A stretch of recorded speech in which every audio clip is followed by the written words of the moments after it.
ದೇಶಾದ್ಯಂತ ನೀಟ್ ಪ್ರಶ್ನೆ ಪತ್ರಿಕೆ ಸೋರಿಕೆ ಪ್ರಕರಣದ ವಿರುದ್ಧ ಸಿಜೆಪಿ ನೇತೃತ್ವದಲ್ಲಿ ನಡೆಯುತ್ತಿರುವ ಪ್ರತಿಭಟನೆ ದಿನದಿಂದ ದಿನಕ್ಕೆ ರಾಜಕೀಯ ಬಣ್ಣ ಪಡೆದುಕೊಳ್ತಾ ಇದೆ. ಆರಂಭದಲ್ಲಿ ವಿದ್ಯಾರ್ಥಿಗಳ ಅಸಮಾಧಾನವಾಗಿ ಆರಂಭವಾದ ಈ ಹೋರಾಟಕ್ಕೆ ಇದೀಗ ಕಾಂಗ್ರೆಸ್ ಸೇರಿದಂತೆ ಇಂಡಿಯಾ ಮೈತ್ರಿಕೂಟದ ಹಲವು ಪಕ್ಷಗಳು ಬಹಿರಂಗ ಬೆಂಬಲವನ್ನ ನೀಡ್ತಾ ಇದೆ. ಸಂಸತ್ತಿನ ರಸ್ತೆವರೆಗೂ ಕೂಡ ಕೇಂದ್ರ ಸರ್ಕಾರದ ವಿರುದ್ಧ ಪ್ರತಿಭಟನೆಗಳು ನಡೆಯುತ್ತಿದ್ದು, ಶಿಕ್ಷಣ ಸಚಿವ ಧರ್ಮೇಂದ್ರ ಪ್ರಧಾನ್ ರಾಜೀನಾಮೆಗೆ ಒತ್ತಾಯ ಕೂಡ ಹೆಚ್ಚಾಗಿದೆ. ರಾಹುಲ್ ಗಾಂಧಿ, ಮಲ್ಲಿಕಾರ್ಜುನ ಖರ್ಗೆ, ಮಮತಾ ಬ್ಯಾನರ್ಜಿ, ಅಖಿಲೇಶ್ ಯಾದವ್, ಅರವಿಂದ್ ಕೇಜ್ರಿವಾಲ್ ಸೇರಿದಂತೆ ಹಲವು ವಿಪಕ್ಷ ನಾಯಕರು ವಿದ್ಯಾರ್ಥಿಗಳ ಬೇಡಿಕೆಗಳನ್ನು ಬೆಂಬಲಿಸಿ ಕೇಂದ್ರ ಸರ್ಕಾರದ ವಿರುದ್ಧ ತೀವ್ರ ವಾಗ್ದಾಳಿಯನ್ನು ನಡೆಸುತ್ತಾರೆ. ಇದರಿಂದ ಒಂದು ಪ್ರಶ್ನೆ ರಾಜಕೀಯ ವಲಯದಲ್ಲಿ ಜೋರಾಗಿ ಕೇಳಿ ಬರ್ತಾ ಇದೆ. ವಿದ್ಯಾರ್ಥಿಗಳ ಪರ ನಿಲುವು ಮಾತ್ರವೇ ಅಥವಾ ಇದರ ಹಿಂದೆ ದೊಡ್ಡ ರಾಜಕೀಯ ಲೆಕ್ಕಾಚಾರ ಕೂಡ ಇದೆಯಾ ಅಂತ. ಇನ್ನು ರಾಜಕೀಯ ವಿಶ್ಲೇಷಕರು ಹೇಳೋದೇನೆಂದ್ರೆ, ಈ ಬೆಂಬಲದ ಹಿಂದೆ 3 ಪ್ರಮುಖ ಅಂಶಗಳಿವೆ. ಒಂದು, ನೀಟ್ ಅಕ್ರಮ ಹಾಗೂ ಪರೀಕ್ಷಾ ವ್ಯವಸ್ಥೆಯ ಮೇಲಿನ ಯುವಕರ ಅಸಮಾಧಾನವನ್ನ ಸರ್ಕಾರದ ವೈಫಲ್ಯವಾಗಿ ಬಿಂಬಿಸುವ ಪ್ರಯತ್ನ. 2, ಪೊಲೀಸ್ ಲಾಠಿ ಚಾರ್ಜ್ ಮತ್ತು ಪ್ರತಿಭಟನಾಕಾರರ ವಿರುದ್ಧದ ಕ್ರಮವನ್ನ ಪ್ರಜಾಪ್ರಭುತ್ವದ ಹಕ್ಕಿನ ಪ್ರಶ್ನೆಯಾಗಿ ಎತ್ತಿಡಿಯೋದು. 3, ಯುವ ಮತದಾರರೊಂದಿಗೆ ರಾಜಕೀಯ ಸಂಪರ್ಕವನ್ನ ಬಲಪಡಿಸುವ ಪ್ರಯತ್ನ. ಯುವ ಜನರ ಅಸಮಾಧಾನವು ಪ್ರತಿಪಕ್ಷಗಳಿಗೆ ಮಹತ್ವದ ರಾಜಕೀಯ ಅವಕಾಶವಾಗಿ ಪರಿಣಮಿಸಿದೆ ಅಂತ ಹಲವು ವಿಶ್ಲೇಷಕರು ಅಭಿಪ್ರಾಯ ಪಡ್ತಿದ್ದಾರೆ. ಇನ್ನು ರಾಜಕೀಯ ವಿಶ್ಲೇಷಕರ ಪ್ರಕಾರ ದೇಶದ ಯುವ ಮತದಾರರನ್ನ ಸೆಳೆಯುವ ಅವಕಾಶಗಳನ್ನ ವಿಪಕ್ಷಗಳು ಕೈ ಚೆಲ್ಲಲು ಬಯಸ್ತಿಲ್ಲ.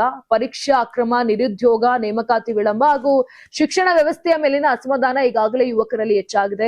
ಈ ಅಸಮಾಧಾನವನ್ನ ಸರ್ಕಾರದ ವಿರುದ್ಧದ ಜನಾಭಿಪ್ರಾಯವಾಗಿ ರೂಪಿಸುವ ಪ್ರಯತ್ನ ನಡೆಯುತ್ತಿದೆ ಎಂಬ ವಿಶ್ಲೇಷಣೆಗಳು ಕೇಳಿ ಬರ್ತಾ ಇದೆ. ನೀಟ್ ಅಕ್ರಮವನ್ನ ಕೇವಲ ಒಂದು ಪರೀಕ್ಷೆಯ ವೈಫಲ್ಯವಾಗಿ ಅಲ್ಲದೆ ಕೇಂದ್ರ ಸರ್ಕಾರದ ಆಡಳಿತ ವೈಫಲ್ಯದ ಸಂಕೇತವಾಗಿ ಬಿಂಬಿಸಲು ವಿಪಕ್ಷಗಳು ಪ್ರಯತ್ನ ಪಡ್ತಾ ಇದೆ.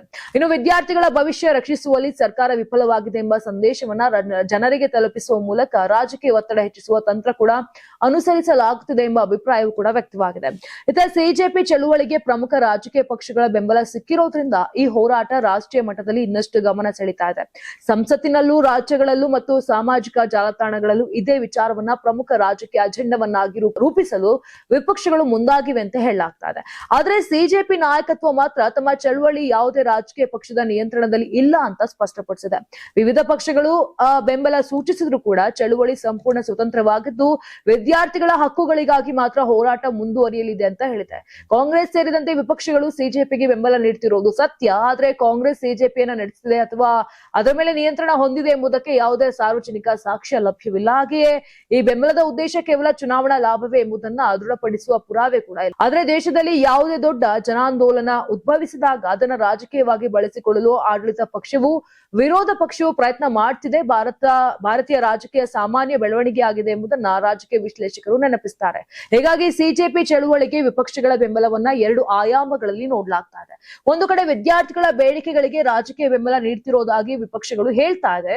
ಮತ್ತೊಂದು ಕಡೆ ಈ ಹೋರಾಟವನ್ನ ಯುವ ಮತದಾರರೊಂದಿಗೆ ಸಂಪರ್ಕ ಬೆಳೆಸುವ ರಾಜಕೀಯ ಅವಕಾಶವಾಗಿಯೂ ಬಳಸಿಕೊಳ್ಳುವ ಪ್ರಯತ್ನ ನಡೀತಾ ಇದೆ ಎಂಬ ವಿಶ್ಲೇಷಣೆಗಳು ಕೇಳಿ ಬರ್ತಾ ಇದೆ. ಈ 2 ದೃಷ್ಟಿಕೋನಗಳ ನಡುವಿನ ಚರ್ಚೆಯೇ ಸದ್ಯದ ರಾಷ್ಟ್ರೀಯ ರಾಜಕೀಯದ ಪ್ರಮುಖ ವಿಚಾರವಾಗಿದೆ.